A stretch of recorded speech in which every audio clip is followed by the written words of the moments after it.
10 ఏళ్ల రాజకీయ పోరాటం, అలుపన్నది తెలియదు, భయమన్నది లేదు. ప్రజల కోసం నడిచారు, నిలిచారు, ప్రజల మధ్య నుంచే ఎదిగారు. విశాలాంధ్రప్రదేశ్ను అవపోసన పట్టారు. టాప్ టు బాటం అర్థం చేసుకున్నారు. అన్ని వర్గాల ప్రజల సమస్యలు తెలుసుకున్నారు. ప్రజలకు అండగా నిలవాలనుకున్న వైఎస్ జగన్ చిన్న వయసులోనే ప్రజాక్షేత్రంలో అంకిత భావంతో నడుస్తూ పోయారు. విజేతగా నిలిచి అనితర సాధ్యమైన ప్రజా సంక్షేమ పాలనను అందిస్తున్నారు వైఎస్ జగన్. వైఎస్ జగన్మోహన్ రెడ్డి అనే నేను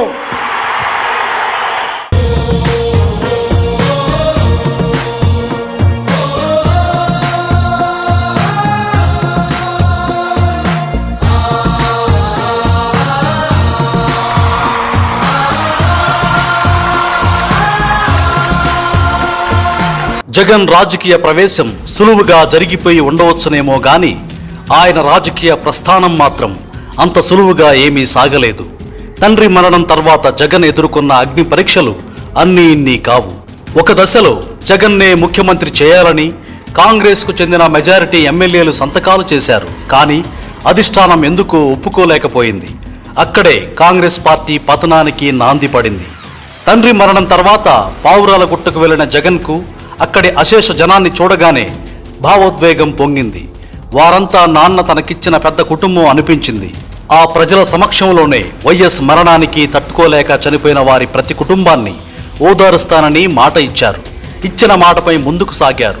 కాంగ్రెస్ ఢిల్లీ అధిష్టానం కాదు కూడదు అంది. జగన్ వెనక్కి తగ్గలేదు. ఓదార్పు కొనసాగింది.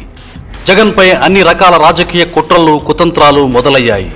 ఆ రోజుల్లో ఓదార్పు యాత్ర దేశ చరిత్రలోనే నభూతో నభవిష్యతి.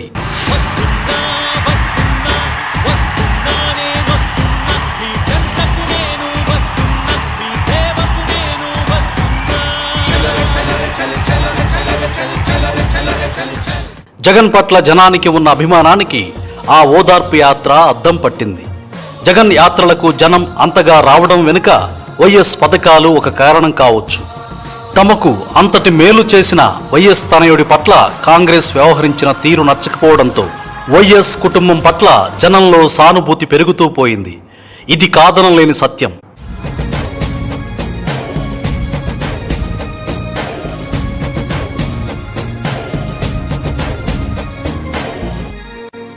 జగన్ పట్టుదల కూడా ఆయన్ను జనంలో తిరుగులేని నేతగా మార్చడంలో ముఖ్య పాత్ర పోషించింది.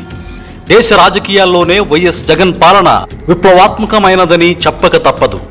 మేనిఫెస్టోలో ప్రకటించిన హామీలన్నింటినీ తూచా తప్పకుండా నెరవేర్చాలని కంకణం కట్టుకున్న ఏకైక రాజకీయ నాయకుడు వైఎస్ జగన్.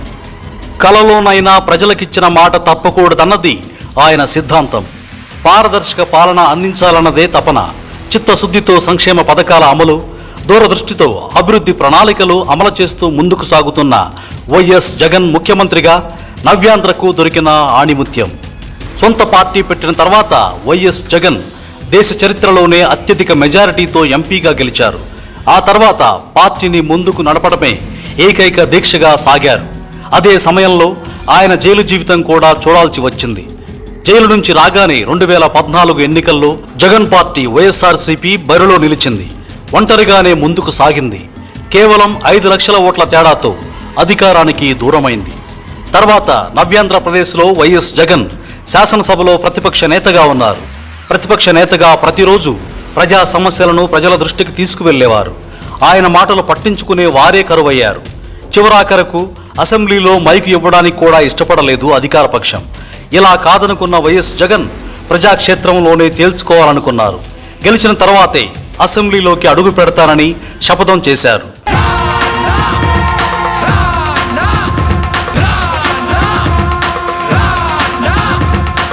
ప్రజాక్షేత్రంలోకి అడుగుపెట్టారు.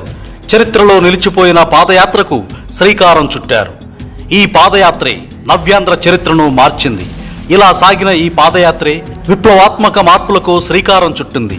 ఈ పాదయాత్రే వైఎస్ జగన్లో మరింతగా రాజకీయ పరిణితి పెరిగేలా చేసింది. ఈ పాదయాత్ర కాలంలోనే వేల కిలోమీటర్లు నడిచి జగన్ లక్షలాది మంది హృదయాలను సృజించారు. గుండె గుండెను తట్టారు. ప్రజల సమస్యలను తెలుసుకున్నారు. ఆత్మీయ సమ్మేళనాలతో అన్ని వర్గాల కులాల మతాల వారి సమస్యలు తెలుసుకున్నారు. తనపై వారికున్న నమ్మకాన్ని గమనించారు. ఋతువులు మారినా, వర్షాలు కుమ్మరించిన, ఎండలు మండినా, చలి వణికించిన, చలించిన జగన్ పాదయాత్ర అనుభవాలతోనే తన పార్టీ మేనిఫెస్టోను రూపొందించుకున్నారు. అందులో ఇచ్చే ప్రతి హామీ నెరవేర్చి తీరాలని తపించారు. ఈ మేనిఫెస్టోనే నేడు ఆంధ్రప్రదేశ్ రూపురేఖలు మారుస్తోంది. విద్య, వైద్యం ఇలా అన్ని రంగాల్లోనూ విప్లవాత్మక మార్పులకు శ్రీకారం చుడుతోంది. సరికొత్త పాలనను చవిచూపిస్తోంది. కుల, మత, వర్గ, ప్రాంత, పార్టీలకు అతీతంగా ప్రజా సంక్షేమమే లక్ష్యంగా సాగే పాలనకు అసలు శిశులు అర్థం చెబుతోంది. గాంధీ గారి కలల కన్నా గ్రామ స్వరాజ్యం. గడపల్లకొచ్చారు గదరా గవర్నమెంట్ ఆఫీసు వాళ్ళు, వాడికి ఆరోగ్యమే తెలుసుకుండ్రు ఇంటికొచ్చి డాక్టర్లు. శిథిలంగా ఉన్నోరు బాడి మరి అయ్యింది రావది గుడి, గుడి గంట కొట్టకుండా పేదోడి బతుకు వెలిగిపోతుంది గదరా, బతుకు మార్చింది జగనన్నరా. ఏం తక్కువ చేసిండురా రాజన్న కొడుకు, కోరి పథకాన్ని పంపిండురా పేదింటి వరకు.